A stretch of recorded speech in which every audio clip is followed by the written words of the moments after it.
Welcome to Broadlines, a weekly video podcast by the Female Quotient, where we take one expert, one topic, and we tell you everything you need to stay ahead. I'm Ray Williams, an entertainment, lifestyle, and culture journalist. And I'm Natalia Lizarraga, a journalist and news anchor. And today we are jumping into one of Ray's favorite topics. We are talking about ADHD today. And we have a guest that is going to tell us all about all of the things to do with ADHD. Please welcome to Broadlines, Dr. Sasha Hamdani. Welcome. We do have your book here too. Congratulations on that. Thank you so much. Ray talks about ADHD a lot, and I have learned so much. Okay. So I'm very excited to have this conversation with you because we're focusing today, a lot of this is on ADHD how it affects women. Love. We did this poll about things that, mostly because I was surprised by a lot of these things, of what surprises people the most about ADHD. So the categories were ADHD can make you hyper-focus, not just lose focus. Mm-hmm. Rejection, when it comes to someone with ADHD, can feel physically painful, which I did not know, and which makes me think I may have it. Women with ADHD, now this is incredible in the wrong kind of way, are on average diagnosed 26 years behind men. Mm-hmm. So men are normally diagnosed first by almost a decade. 2 decades. So those were surprising. And the other thing was, since they were all kind of eye-opening, it was D, all of the above. Right.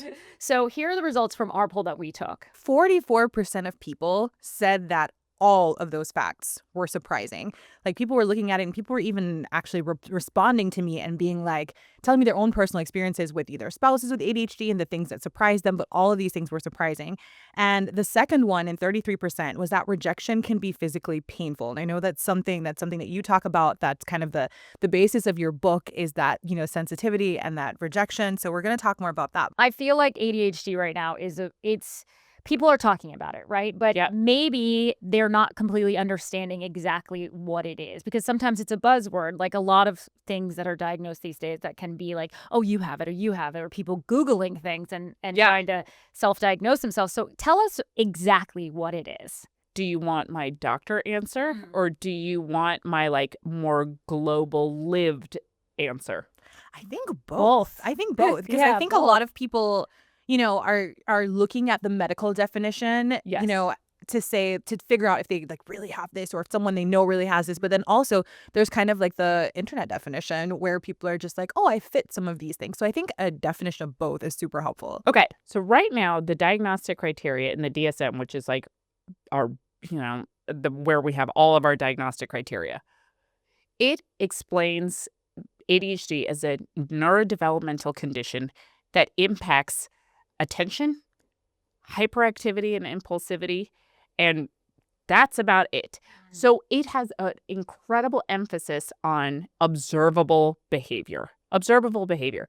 These criteria were built on studying hyperactive young boys. Mm-hmm. This doesn't encapsulate really doesn't encapsulate a huge proportion of the population who has ADHD. Mm-hmm. So right now, as it stands, the way we break down ADHD is into 3 parts: inattentive, hyperactive and impulsive, and then combined, which is a combination of both.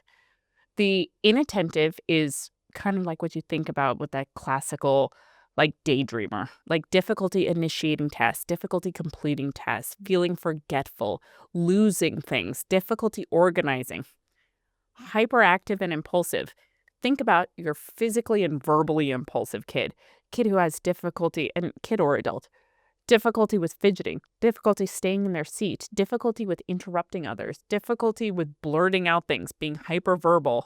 And then obviously combination is with both parts. Here's where I think we're at a huge limitation. Because this criteria was built on hyper young boys, truly does not encapsulate everybody or most people. I think one of our biggest limitations is that when you look at ADHD and you look at it super narrowly, just about focus, you miss a lot of it. And so I think the reframe on that is you need to start looking at ADHD as more of a regulation problem. And attention's in there. Difficulty with regulating attention, but also difficulty regulating energy and motivation and emotions and sleep and appetite. It's so much that goes into that underlying thing.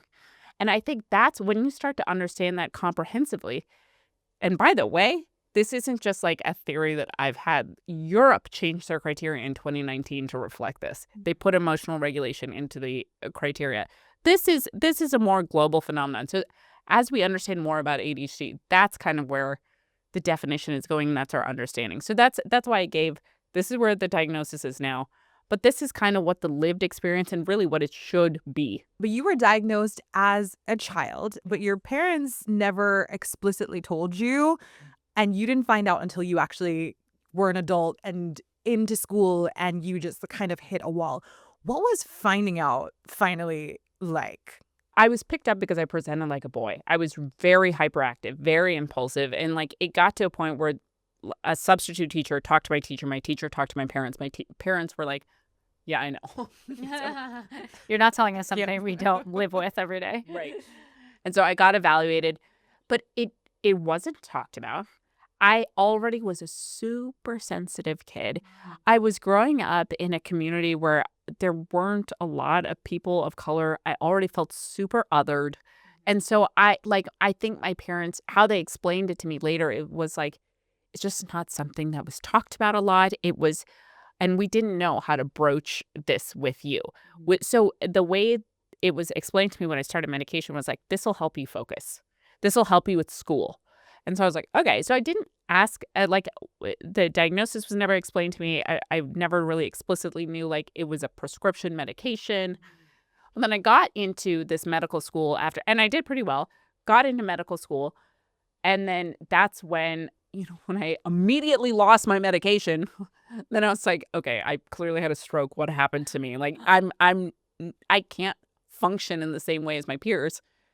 And that's when, my parents were like, well, it is ADHD medication. You have ADHD. You've been treated. And I was like, no. What? No.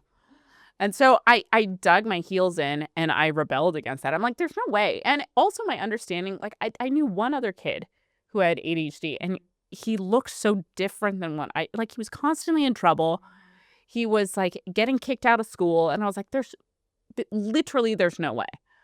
And so I fought against it. I was like, I'm not gonna take medication. I'm gonna show you that I don't have this. It didn't work. And so eventually I got into a thing where I'm like, okay. And I think my parents really handled it beautifully at that point because they were like, come home. I grew up in California and I was in Kansas City. I came home and it just, the emphasis became just understanding my brain. They're like, if it's ADHD, it's ADHD. If it's something else, it's something else. But let's figure it out together. How I felt at the time, I felt a lot of things. I felt betrayed and angry. As I've gotten older, as I've gotten through training, as I've had my own children, I understand where that came from. And I think what they did to make up for that was beautiful. 10 out of 10 parenting. How did you feel after knowing and then getting that support from your parents? Once I understood and believed that I had the diagnosis, and then I felt like I really took ownership. I really controlled, like, this is what my symptom is. This is what I'm experiencing. This is what I need help with. And they delivered. I mean, they really figured out. And our relationship in regards to ADHD really became more curiosity based. Like, instead of them telling me this is the medication to be on, and like, which, as a young child is probably appropriate, but as a young adult probably is not, it really became much more of a collaborative effort. And that's the thing that got me through medical school, their support. For me, like, I found out because I started going to a new therapist, and about 7 months into our relationship, she's like, I had really bad anxiety. Like I was dying from anxiety. And she's like, I want to offer you something. And I'm like, what? And she's like, I don't think you actually have anxiety disorder in the way that you've been traditionally told. I think you actually have ADHD, and it is so out of control at this point that it is manifesting as anxiety and depressive episodes. She's like, if you're willing to work on that, we'll see how the anxiety, does. And she was 100% right. Does it traditionally present itself different in men and women? Typically, for women, they present more inattentive. So they're daydreaming. They're having difficulty organizing this. They're not disrupting the class. They're getting passed along from class to class. They're being told they're a pleasure to have in class. They're the people who, because they understand that their focus is fragmented and different things like that, they're working harder. They're trying to become perfectionists, or not trying to. They become perfectionists because they're worried they're going to drop the ball. They start to compensate and mask their behavior. Boys, Wild out. Yeah. boys typically present with more of that hyperactive impulsive type. They're the ones jumping off the desk. They're the ones getting out of their seat. They're the ones like poking someone consistently. So when you have that as a teacher in a classroom, if one is taking a significant amount of energy to manage to keep the classroom going, that person is going to get more attention and care. And probably be pushed towards diagnosis because it's more urgent. Yes, and showing itself in It's observable. in a lot of physical ways too. When it comes to women right now who are listening, who like Ray thought it was something, and then a professional told her maybe try this. What are some symptoms or things to kind of look out for where you're like something doesn't? My brain maybe doesn't work the same as everybody else's. Well, first of all, in the example that you gave about feeling really anxious, that's something I hear. Like, women sit across from me every single day and they tell me that story. And a lot of it is because of that failure of having emotional regulation in that criteria. Like, what are we doing? What are we doing? Like, Europe was willing to change this. We're just kind of behind. So because we don't have that emotional regulation, what happens is that doctors are only as good as the criteria they're given. So if they're like, this looks like anxiety, this you're explaining anxious symptoms. We haven't talked about ADHD. We're not willing to look at ADHD because I know that you're anxious. Let's treat the anxiety. I know you're depressed. Let's treat the depression. Now, all of a sudden, you have these women who have been on 10 different antidepressants. Nothing has worked. Nothing worked. Nothing has worked. You've done therapy to get to the bottom of it. Nothing has worked. You're breathing, you're journaling, you're like all of that. You're like, I can't be mindful for a single second longer. You've done all the things. You've done everything right, and you're not getting relief. What I tell people is like, just with anything else in medicine, I don't know why we're so reluctant to do this with mental health.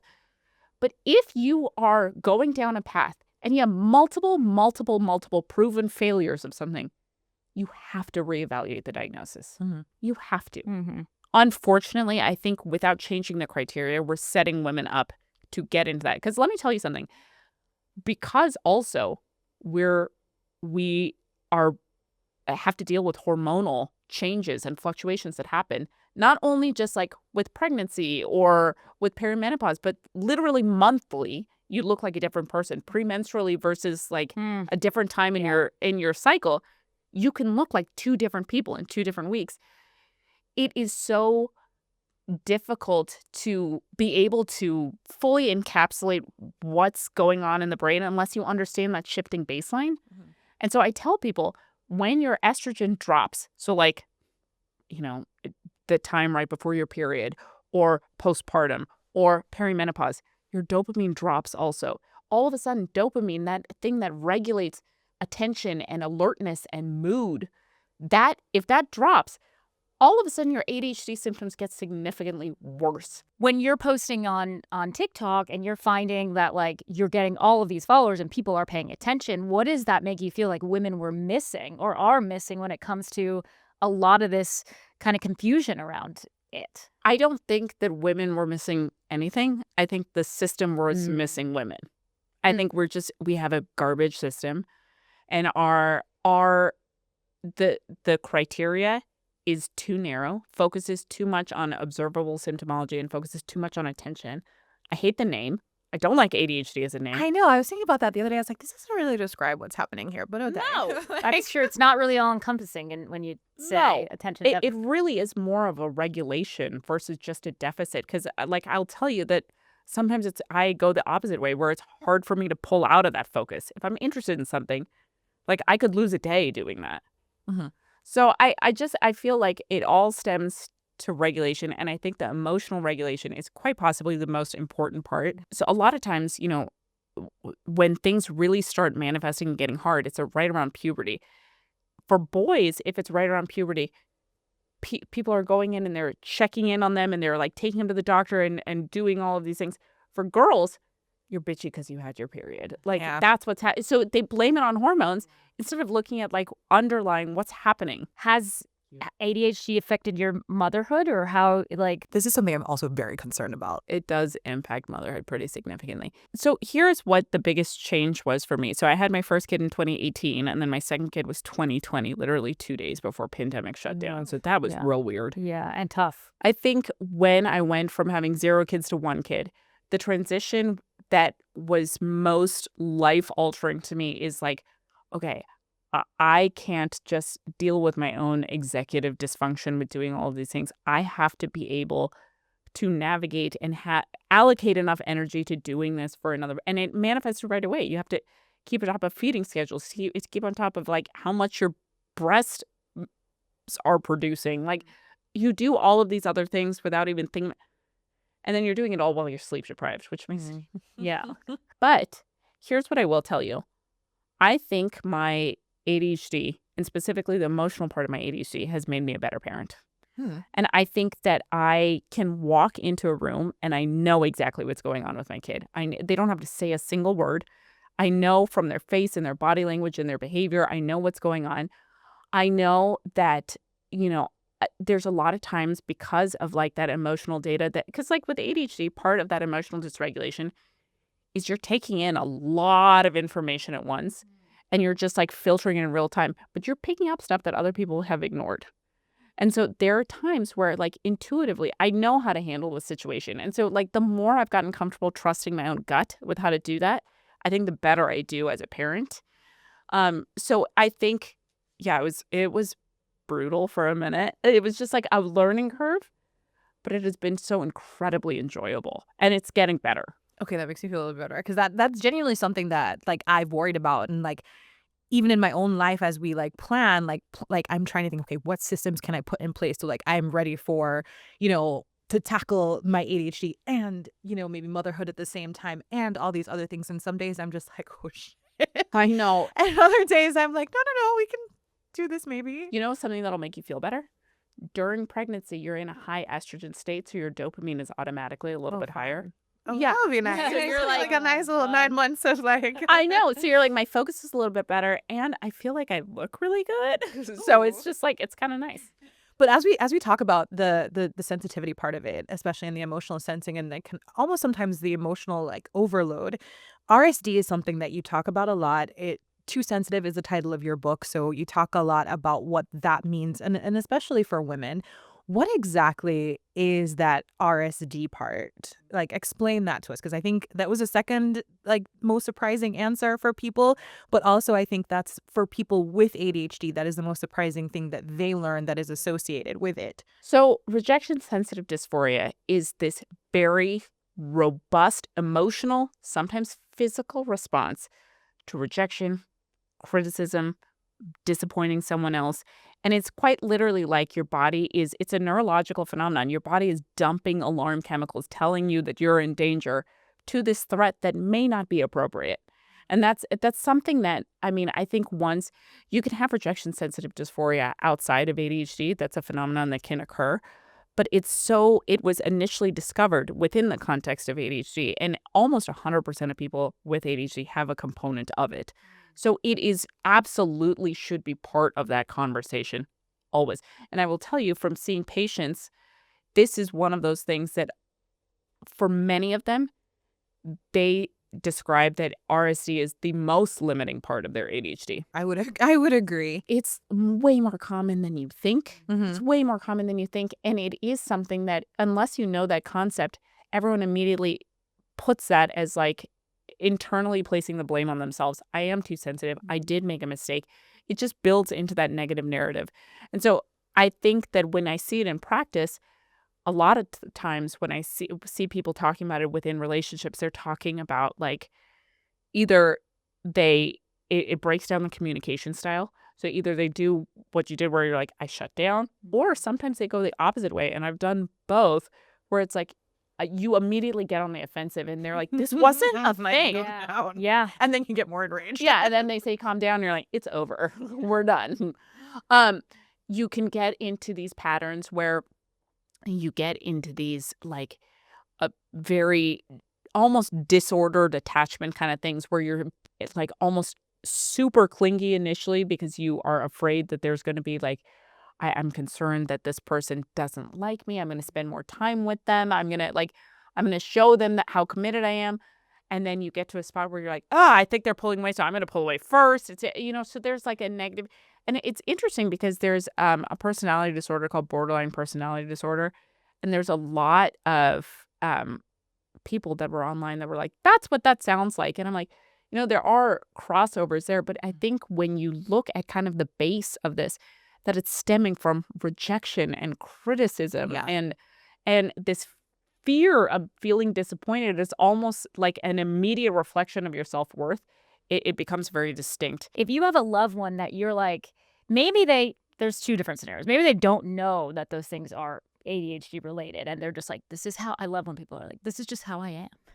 And they truly believe that, like, there's nothing wrong. But how do you get them without putting them in this situation where they feel bad? Their artists. Yeah. And how do you talk to them? How do you talk to them and have them be like, well, maybe you should get this checked out, or you know what I mean? Like, how do you approach that if they are sensitive to that? I'm so biased because I think once you understand your brain, your world opens up. I just feel so strongly about that kind of universally. So when I have people that are reluctant about talking about diagnosis or talking about things, sometimes I open it up with like, okay, we don't have to talk about diagnosis. We don't have to add a label to anything. We don't have to do any of that. Let's look at and sometimes I've even pulled up a video. Like, this sounds like you. And it might be just like forwarding the video. I mean, I think this is a lot of why ADHD kind of took off during that like 2020 to 2024 window, was because we were all stuck inside and we had our phones.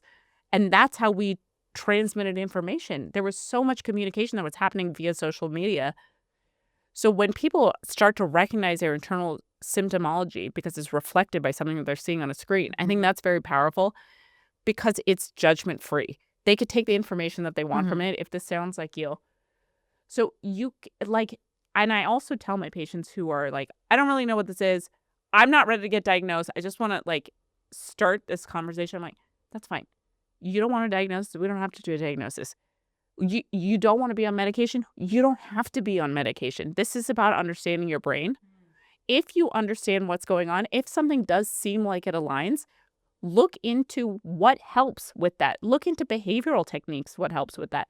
At least then you'll have more of a direction. I want to talk some of the positives of having a neurodivergent brain, especially when it comes to work. Because you just said like one thing that actually might be an advantage is like you said, you get hyper-focused on something and then it's like, I would think if you were working, it's great to be diving in onto one thing. So if you can talk about the positives that maybe people, because I feel like if you get diagnosed, you might feel bad, but there's also things that are positive about it. Oh, great. I was like, because you think God. Yeah, because you knew what was happening to your brain. I guess you feel worse. I can imagine some people feel bad, like there's something wrong with them. I can imagine that happens to people too. Some people also feel grief about like, I wasted all this time. Like, my life could have been so different if I had gotten this diagnosis. I see that a lot. Yeah. One of the greatest positives is being able to dip into that hyper-focus. The ADHD entire system, when you look at it, it's an interest-based nervous system. It's based on interest and urgency and novelty. If those things line up, or at least one of the three, you're off to the races. You can really dial down. I feel like that ability to dial in quickly and deeply is an incredible skill, incredible asset. I also think that because of that emotional sensitivity, that people have this enhanced ability for empathy and compassion and like understanding everyone else's emotional climate. I think that people with ADHD are extremely creative. I think they can think outside of the box. I think they are. And I know this is interesting because like there are multiple different steps, but I think they are good leaders. And like these are the people who are entrepreneurs and they're making businesses for themselves and they're building things because it's based out of passion and interest. And so I think people pick up on that and they want to be along for the ride. So I think there are things about ADHD that make those people very magnetic and interesting and fun and successful. It's just about understanding that your brain is wired differently and you need different tools to support it. Yeah. That's how I look at it. Autism, for example, exists on a spectrum. And, that's pretty well known and accepted these days, does ADHD also exist on the same kind of spectrum where you can be like a little ADHD? Yeah, I have or like some a of those little- things, but not all of those things. Yeah. It is very cut and dry. You have to meet like 6 out of 9 criteria on one side, and then you have to, it is very, very regimented with not a lot of room for interpretation. There's no spectrum where it lands right now. I argue that there probably is some sort of spectrum, but not in terms of severity. I would say that the severity is really reflected in how capable you are at masking it or working around it. So there's some people that I think have less of a capacity to mask and kind of work with it, and it's very, very limiting to their lives. And there's some people that they can hack their way around it or delegate or figure out ways that they can maneuver, and maybe at times it's not as just completely destructive to their lives. So I don't think that there is a spectrum in terms of diagnostic things, but I will tell you in terms of like emotional sensitivity and emotional regulation, that is a spectrum. There are people, like if you look at the middle of the road, emotional trigger comes in, people, go up, go down in terms of mood. On one side of the spectrum, it's, where you're kind of apathetic and numb. Something emotional happens and you don't really go up or down. On the other end of the spectrum, where I think all of us probably live, is something emotional happens and you feel things deeply and quickly and for a long time. And so I think the way we understand emotions as like a neurological phenomenon when you talk about processing, that is for sure a spectrum. How do we support the women in our lives that have ADHD? Just start with curiosity. Like just ask questions, because a lot of the times, especially, most of these women you're talking to, they've gotten diagnosed later in life. They've done a significant portion of life before. They've figured out systems. And so now this is really, how do I integrate this diagnosis into my life to actually make tangible change moving forward? So if they're in that stage, then it's more asking them, how can I help you? How can I help you navigate? Because they will have kind of ideas like, you know what? I've noticed that I have a really hard time with X, Y, and Z. I'll give you a personal example. I don't know what it is about this, but like if I ever eat something on a dish or like do something, I'm never going to put it in the dishwasher. Ain't never going to happen. Like I'll put it on the side of the sink. I might put it in the sink. It will never go in the dishwasher. And finally, my husband got to a spot where he was like, why? You were so close. I don't know why. I really don't know why. And then we like actually, he stopped what he was doing and he's like, yeah, but like, is it the extra step that it would require to open the drawer? Is it that it like you just don't think about it? Is it? And when we really got to the bottom of it, it was, I don't like what's going on in the dishwasher. Like from a sensory perspective, and from like it is gross in there. Like I don't want to deal with it. Like I don't like unloading the dishwasher. I don't want to hear the metal clang against each other. Oh God, that's making my skin crawl. Like I hate all of that. And so I avoid the dishwasher. And once we put that together, he's like, okay, that makes a lot of sense why you avoid that. We started this like dish rack system then of stuff that like I'll fill out this dish rack, and then like at the end of the day, he'll either just put that entire thing into the dishwasher, so that he's not having to multiple times a day come and like, Yeah. And that's our workaround. I'm not actually changing my behavior because I don't like what's going in there, but like we're hacking around it together, and it started with curiosity. What is the tea on medication now? There's so many different ones. Like, Yeah. every time I open So the there is internet, more than there's, like, Adderall, right? Yeah. Yes. They've come a long way since you're Yeah, I in think high like school. Ritalin was like talked about a little bit, but now I see like Vyvanse and like all these different ones. My therapist still has not convinced me that medication's for me, but So here's kind of how I explain medication. So if you're looking at ADHD medication, there are two big categories. Stimulants, this is Adderall, Ritalin, Vyvanse, all live in there. And they're non-stimulants. And non-stimulants are something no one ever talks about. Yeah. The stimulants work in two different ways. One, to provide alertness. So they fight off sleepiness cues. So they make you more awake. And 2 is to push you towards reward. Like, let's help with motivation. Let's get over this hump. I know it's boring, but let's get through this. And because we know you have to do what you have to do. Those are the 2 ways it works. Generally, even with a long-acting stimulant, you're getting a pretty limited window because you can't stimulate a person 24 hours a day. Their heart will explode. Like, it's not, you can't do that. You got to sleep and eat and do things. So it gives you this high peak and then you crash down. Long-acting, kind of similar story, but like, a little bit more gradual. But basically, it is, you have this limited window of focus, but it feels strong, theoretically. On the flip side of things, you have non-stimulants. And non-stimulants can be medications that have dual purposes where they help with ADHD, but they also help with anxiety, or ADHD and they also help with depression, or ADHD and they also help with blood pressure. So there are lots of different things that you could potentially take and they do things. A lot of non-stimulants have 24-hour acting agents. And so they last throughout the day. You're not feeling these like peaks and valleys. And what it's doing is it's correcting multiple things at once. So I will tell you, almost always, there's some cases where we have to divert from this, but almost always when you're talking about medications and you actually do a comprehensive history and especially looking at the emotional regulation side and like other things that are going on, I would rather improve your baseline with 24-hour control than give you a 2-hour window where you feel great and then you have crash out and feel terrible in contrast the rest of the day. And so I feel like non-stimulants are just such an untapped market, but no one knows about them. It's like I actually didn't. Sure did not. Yeah. No one knows about them, and they're beautiful, beautiful medications that work well. Now, some people end up doing like a combination of both. They have this baseline control, and then they have a stimulant on top of it.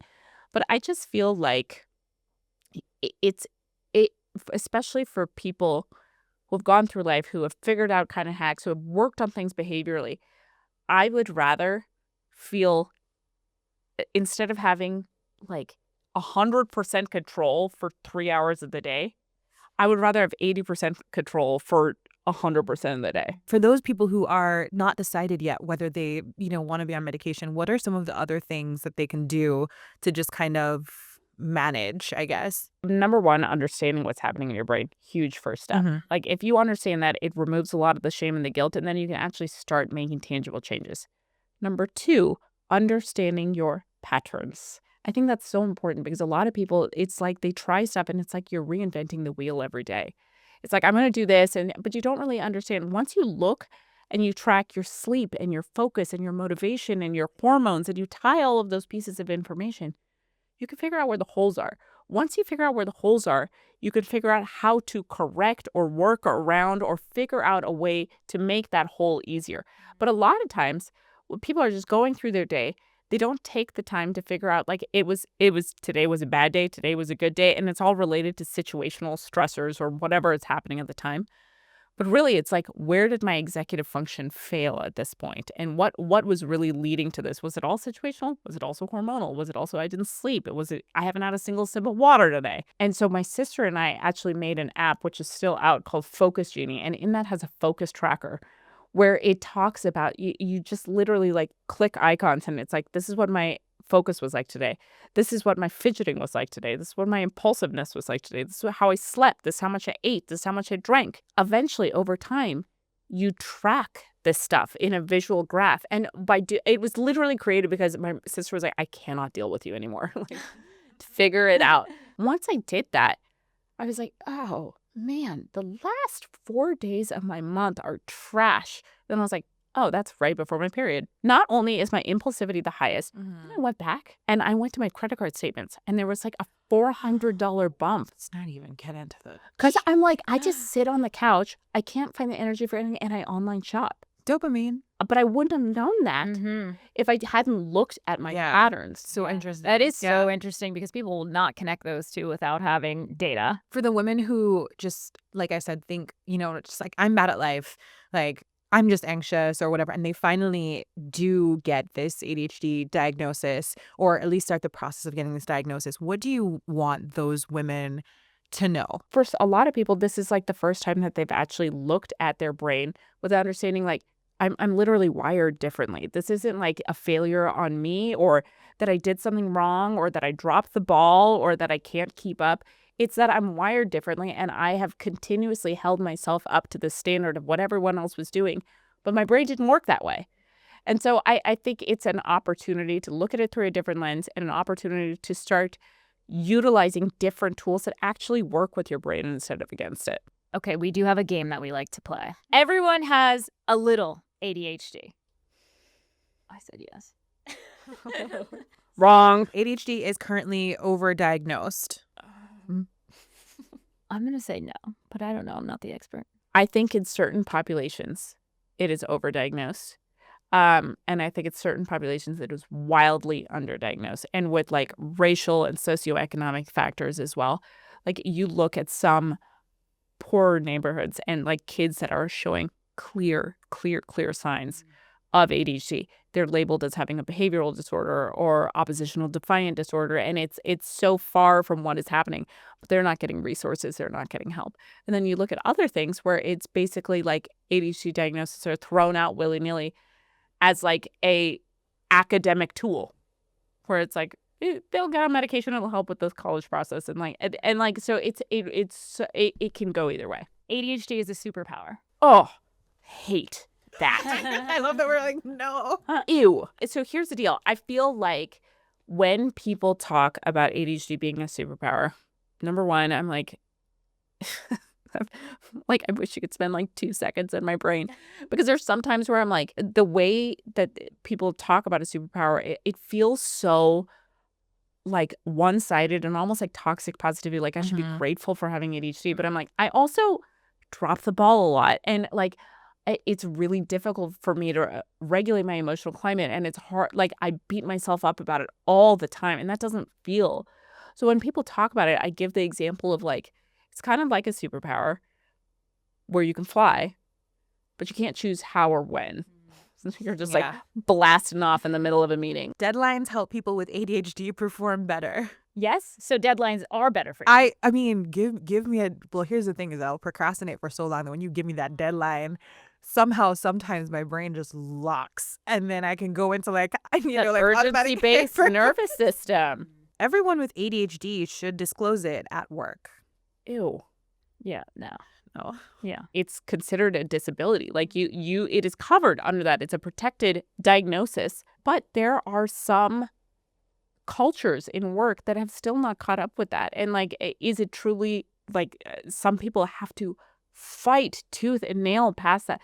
So if you are getting spidey senses, like this is not right for me to disclose. Sometimes what I tell people is like, you don't even have to say the diagnosis. If you want an accommodation, like I need to move my desk away from all of this noise. Or I'd like to come in an hour earlier and leave like an hour earlier just to avoid some of this. You can do that by saying, this is where I can enhance my focus and get my best work done without saying I have ADHD. Email is the worst way to deliver difficult feedback. No. Wait, what? If you tell me to my face, I'm going to start crying right in your face. If you tell me via text, sometimes that's where... Email, I'm like, at least I could sit on that a little bit. I don't know. I don't want to hear bad news from anybody. All right. Sensitivity can be a professional strength. Oh. I think yes. And the last one is social media has made ADHD worse. Okay. I'm gonna do this. I'm going to say, listen, I was gonna find a way to make it worse anyway. Like if you didn't give me social media, I was going to find something. So I think short form content and like all of that stuff, you're constantly scrolling, trying to find the last hit of dopamine somewhere on that scroll. Like it does fragment attention. I think that there is something to that for sure. However, social media, it's just like, you know, it's something that you look at with positives and negatives, and it's really about how you use it. Because for a lot of people, social media is where they get their information now. Could that be making your ADHD better? I don't know. Don't underestimate the importance of understanding your brain, because I think it is absolutely life-changing, and you will give up this constant fight of like trying to force your brain into working in a way that it doesn't. And actually start to embrace how it does work. Thank you so much for being here with us today. I think this is a topic that a lot of people wonder about. There's a lot of conversation about it on the internet. It's so nice to have someone with both the expertise and the lived experience, just break it down for us and get into the nitty-gritty. Thank you so much for joining us. That was so interesting. Thanks for tuning into this week's episode of Broadlines, A production of the Female Quotient, filmed in Los Angeles. If you liked this episode, and I know you did, make sure to rate, review, and subscribe. If you have a question, maybe a work question, or you have an idea for an episode, DM us at Female Quotient or leave a comment to get the conversation started. hit that follow button while you're there. See you next week.